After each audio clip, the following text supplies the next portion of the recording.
don't know about you, but TV sure is in a weird place right now. Though there's arguably more amazing small screen stuff than ever before, more than anyone can actually watch even. In the streaming era, the metrics of quote-unquote success have never felt so ambiguous. What is a hit and what is a flop is down entirely to the numbers seen by executives, many of which aren't ever made public, ensuring that shows can be both renewed and cancelled totally out of nowhere, which was sadly the case with these shows over the last year. Yep, it's time to start the sad procession. I'm Ewan, this is Whatculture, and here are a whole bunch of TV shows that were cancelled in 2025. First up, Yellowjackets.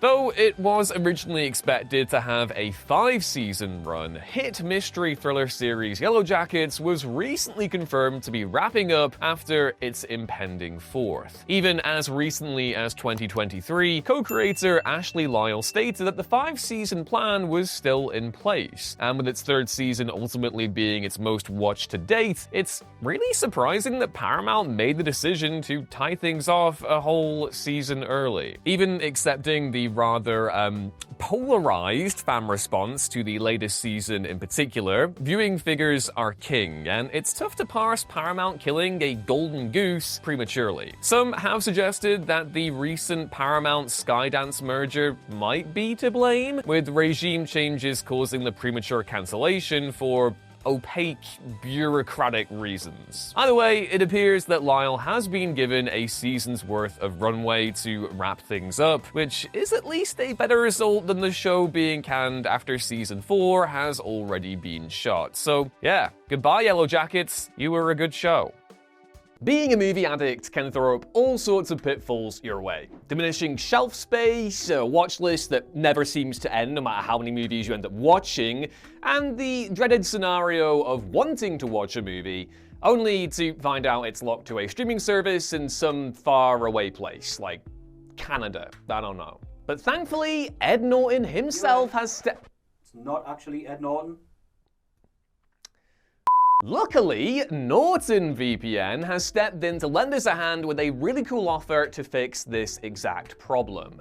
Scan the QR code on screen or use the link in the description, and you can get 54% off your first year's subscription, working out as little as $4.17 per month, or £2.50 a month if you're in the old UK of GB. Again, that's less than $5 a month to watch the stuff you love and look after your privacy while you do it.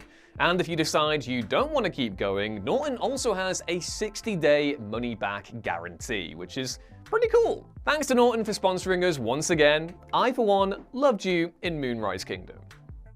Next up, The Sandman.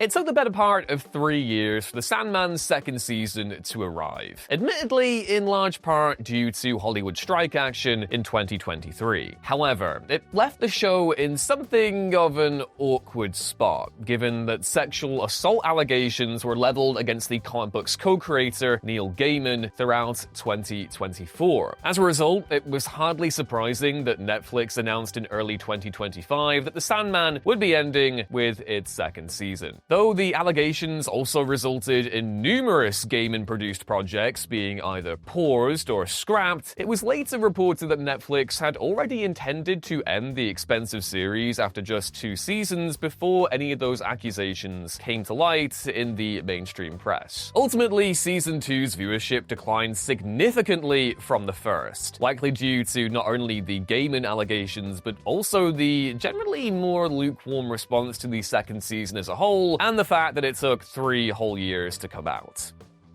On the way, Mythic Quest. Mythic Quest has been one of the comedic gemstones in Apple TV Plus's crown since it launched in 2020, and when its 4th season began at the start of last year, its future status remained firmly up in the air. The season ended on an agonizing cliffhanger in March, only for Apple to confirm a few weeks later that Mythic Quest was indeed cancelled, leaving fans irate that the show concluded on an ambiguous non-ending. But, and it's a big rotund but here, Apple also announced that a new quote-unquote revised ending would be added to the episode, and though fans hoped it would maybe provide some closure to the unresolved romantic storyline between Ian and Poppy, that wasn't quite what happened. No, the new ending instead just deleted Ian and Poppy's climactic kiss and kept things platonic between them as the end credits rolled. Now, unsurprisingly, many fans saw this as a bit of a cop-out, a cheap retcon of the original kiss ending, rather than exploring its fallout in a meaningful or maybe even funny way. And also, man, how unconfident do you have to be in your show that you release 2 endings for it in quick succession? I am embarrassed on their behalf. Next up, Dexter Original Sin. Dexter is a franchise that just will not die. Like, no matter how wildly inconsistent it is quality-wise, fans just keep showing up to support it because they love the semi-charming serial killers. And so, it was a genuine surprise that Showtime made the decision to cancel Dexter Original Sin after just a single season. No matter that it became their most streamed premiere in history at the time, and continued to perform well enough to be renewed for Season 2 back in April. Yet 5 months later, Showtime reneged on this announcement, announcing that the second season had been canned as a strategic decision, following the Paramount Skydance merger, in order to focus on the Dexter sequel series, Dexter Resurrection, instead. And in fairness, I have heard that Dexter Resurrection was a far better show than Original Sin, and its ratings kind of reflect that, resulting in it swiftly getting a Season 2 renewal. At the same time, Dexter showrunner Clyde Phillips bluntly criticized Showtime's decision to unrenew Original Sin, putting him in the awkward position of having to break the news to his cast and crew. It literally got snip-snapped, Office style, as that's not fun for anyone. And to throw some added sodium into the wound, Phillips stated that he'd already mapped out seasons worth of material for Dexter's origin story, most of which fans will presumably never get to see. Next up, The Wheel of Time. It's not without a serious sting of irony that The Wheel of Time's 3rd season was far and away the best received by both critics and fans, considering it also unexpectedly turned out to be the last one in the entire series. The show, based on Robert Jordan's beloved fantasy novels, has been a consistently strong ratings performer for Amazon Prime Video, but more than a month after Season 3 wrapped up its run, the decision was made to cancel its planned follow-up. The call was said to be strictly economic, that despite the show's sturdy viewership, it still wasn't enough to support its massive budget, and one that's presumably been increasing season on season. Prime Video executives were said to be high on the show and sought solutions to bring a 4th season to fruition, but ultimately, no, it didn't pan out. Such is seemingly the problem with streaming series that get off to a rough start and only find their footing later. On the way, The Recruit.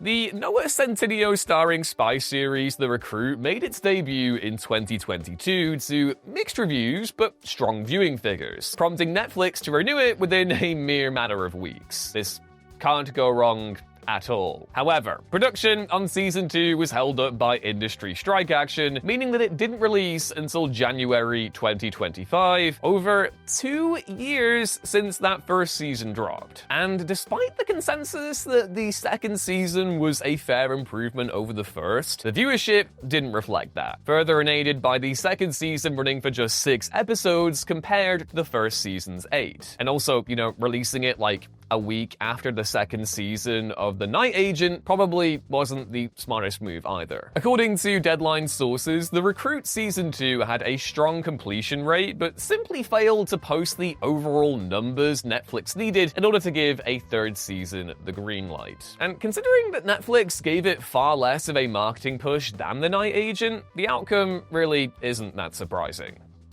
Next up, Frasier. But now we have one of 2025's more unexpected cancellations, the revival of legendary sitcom Frasier. While the revival was hardly great, the phenomenal popularity of the original series led many to assume that it would be a ratings smash regardless. However, Frasier struggled to make much headway on Paramount+, maybe due to the streaming service being better known for its dramatic Taylor Sheridan-y output and having just a handful of comedy originals on the platform. The absence of Kelsey Grammer's original co-stars David Hyde Pierce and Jane Leeves absolutely did not help things either, and though Paramount did renew it for a second season, they then cancelled the show at the start of 2025, 2 months after season 2 finished airing. CBS Studios subsequently announced plans to shop the series around to streamers like Hulu and Prime Video, but over a year later, nobody's taken a bite. Look, comedy reboots are a tough nut to crack at the best of times, but when only one member of the OG main cast has a major presence, you can't really blame fans for having a lack of enthusiasm. Next up, Goosebumps.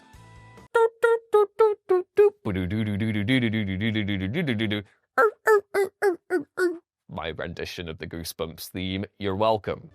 Swiftly getting back on track, R.L. Stine's Goosebumps series of kids' horror novels is beloved by several generations, and so a reboot series should have been something that Disney couldn't screw up. But Disney are also kind of the masters of screwing up the unscrew-uppables, so yeah, that's what happened here. The big issue with this new iteration of Goosebumps is that it decided to ditch the standalone anthology format of the original TV show, instead telling a serialized season-long story which incorporated many of Stine's most iconic tales. But in fairness, season 1 posted solid viewing figures on Disney Plus by shrewdly releasing around Halloween 2023. But the second season was rather unceremoniously dumped with little fanfare, where it unsurprisingly debuted to significantly less interest. As a result, it was hardly a huge shock when Disney announced in August that Goosebumps had been chopped into many tiny pieces.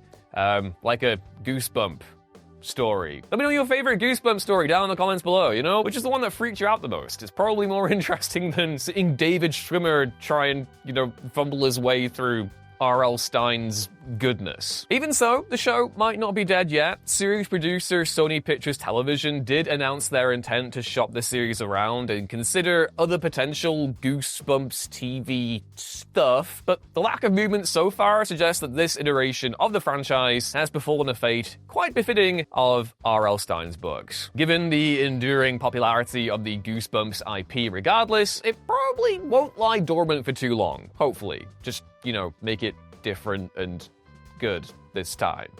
Next up, SWAT.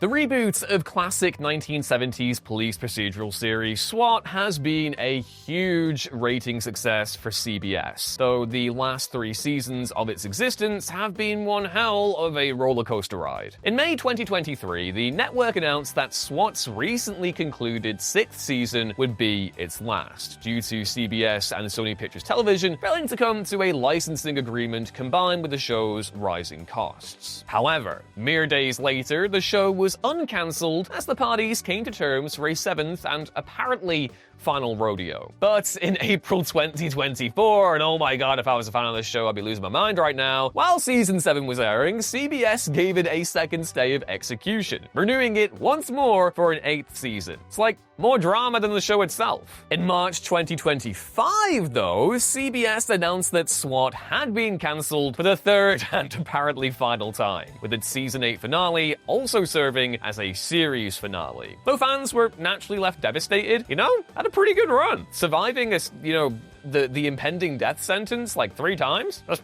pretty good going. On the way, FUBAR.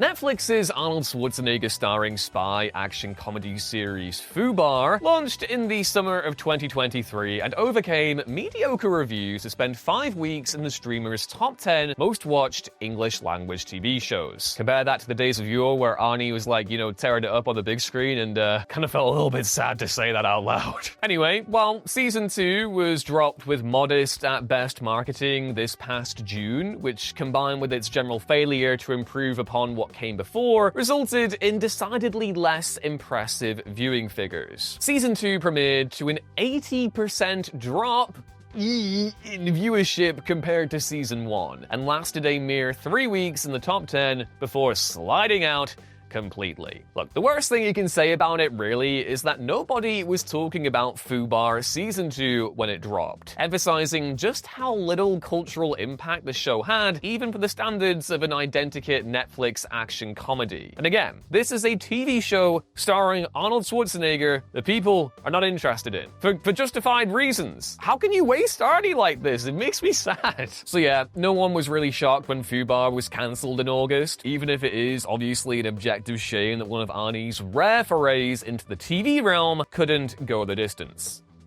Next up, The Tiny Chef Show.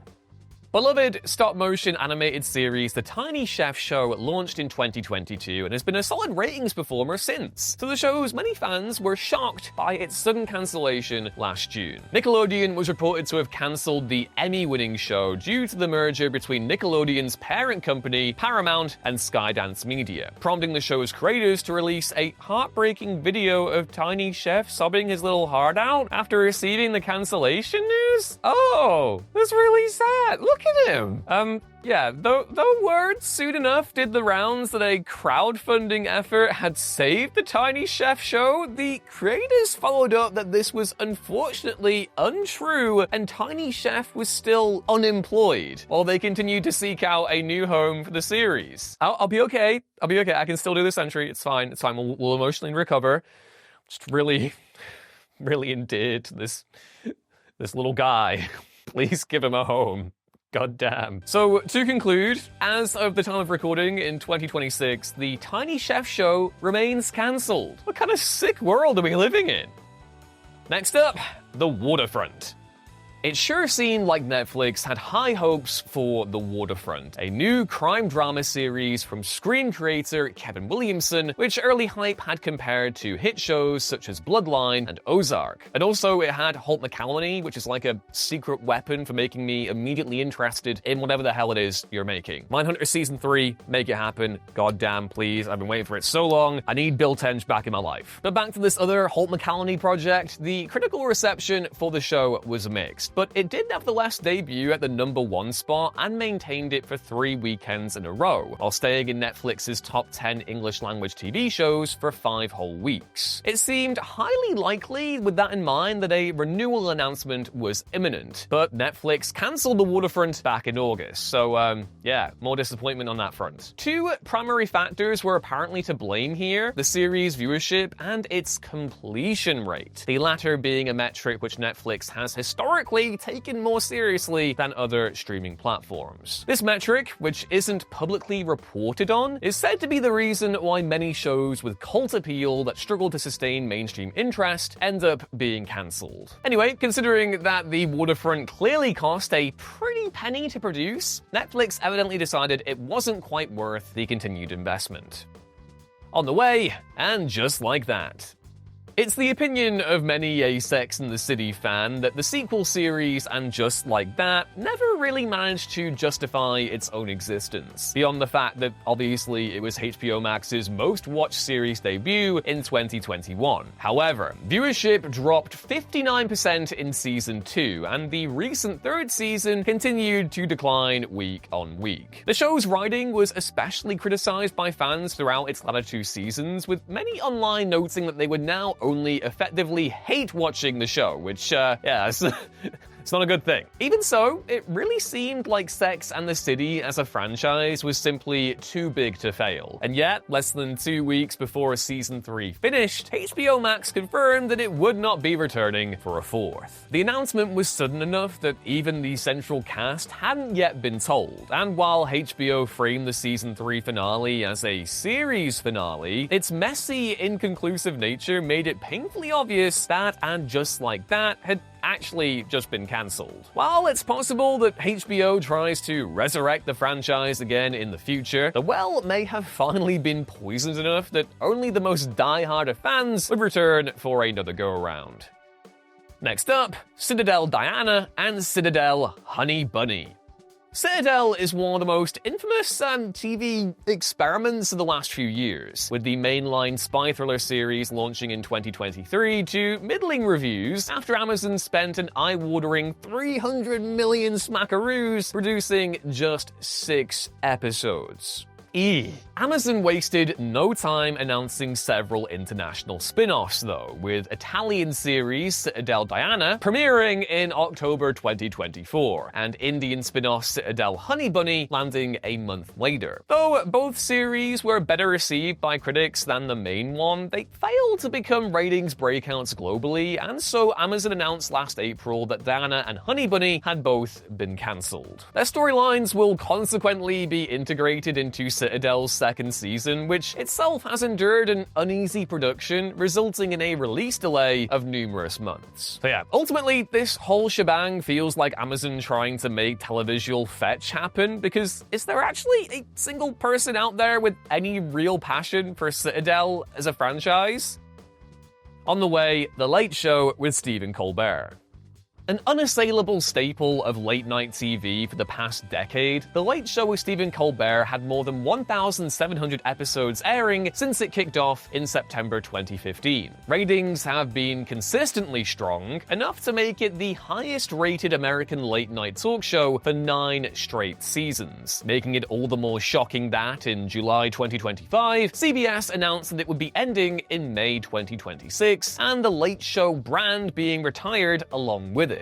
Though CBS dubbed the move a, quote, purely financial decision, critics have pointed to possible political motivations, given Colbert's sustained criticism of the Trump administration, all while CBS's parent company, Paramount Skydance, paid $60 million to Trump to settle a lawsuit, a settlement which many have called a glorified bribe. As such, it's enormously convenient that CBS would cancel such a highly rated show, which just so happens to take a poor view of the sitting president.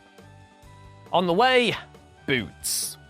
Netflix's military dramedy series Boots was released to critical acclaim and strong viewership this past October, where its less than favorable depiction of the Marine Corps' treatment of gay people caused it to be denounced by the Trump administration, while the Pentagon called it, quote-unquote, woke garbage. Now, considering the show's strong ratings, likely in part due to its controversial, quote-unquote, nature, it was something of a surprise to see it suddenly cancelled back in December, with the streamer providing no additional context for why it got axed. Deadline reported that the cancellation was a complex one for Netflix, yet considering the show's popularity and firm place in pop culture, many criticized it as a possibly political decision above all else. While Boots absolutely functions brilliantly as a one-off limited show, it's a damn shame that the opportunity for more was shut down so emphatically, especially as this was the last project to feature involvement from famed producer Norman Lear. Next up, Creepshow. Way back in the before times of 2019, horror streaming service Shudder revived the beloved horror anthology movie franchise Creepshow as a TV series. Though the overall reception was relatively mixed, the evidently low budget and insatiable nature of we horror fans nevertheless allowed it to continue for 4 whole seasons, the most recent of which dropped in October 2023. While season 5 was expected to go into production in 2024, Shudder went strangely quiet on the matter and ultimately said not a peep about the show's fate throughout that year. In fact, fans were left waiting all the way until September 2025 for an update, and it wasn't a good one. Almost 2 years after its last episode had aired, the streamer confirmed that Creepshow would not be returning for any more seasons, while making the rather dubious claim that it was always intended for a 4-season run.